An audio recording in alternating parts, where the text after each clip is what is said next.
Hi, I'm Matt Dietz. I'm the manager of ambulatory operations at our LGH Lebanon Outpatient Center. My first kind of task was trying to develop a better understanding of my team. Me as a new person coming in and being tasked with kind of organizing and leading that team to see what we can do to make it the ideal workplace for an employee. I set up one-on-one meetings with my employees to try and get to some of those aspects, to get a better understanding of how we can effectively work on as a team, kind of row in the same direction. And additionally, I would also set up rounding, so I would set it up on my Outlook calendar, so I would just go touch base and make sure that I had an outlet for them every day. I trust them to have the autonomy to make some decisions on their own, be there as a leader for them to make sure that they have my support in all things, and try to make their day a little bit easier. So while I'm doing the rounding, I want to kind of keep a little post-it pad in my pocket, and if I need to write something down, I do, because I know that if I don't write it down and stick it on my desk, I may end up forgetting it. I think transparency is very important from a leadership perspective, and I want to make sure that the team feels empowered to give me those kind of messages back, ask the questions why, and kind of give me some suggestions on how to improve it or take it up the chain to the project team. Recently we had a situation where we unfortunately lost about 50% of our nursing staff at Lebanon,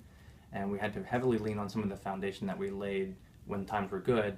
With staffing issues, it's sometimes hard, especially to keep to that monthly one-on-one dedicated time that we have. So we do lean heavily on the rounding. And the huddling piece of this whole process throughout this entire situation actually was probably the most critical piece, because we had a quick outlet that staff could touch base with me, but also get right back to the busy day, the extra busy day that they have due to the staffing shortage. So one of the biggest surprises that I've encountered throughout this whole staffing shortage from my own team was the great response that we had. How everyone kind of buckled down and really picked up the pace, helped each other out, picked up extra hours, covered hours for time off requests that were already approved months in advance. One other idea that we had to build an event committee that focuses on celebrating some of the smaller things, some of the bigger things, and also sharing the burden for some of the not so good things.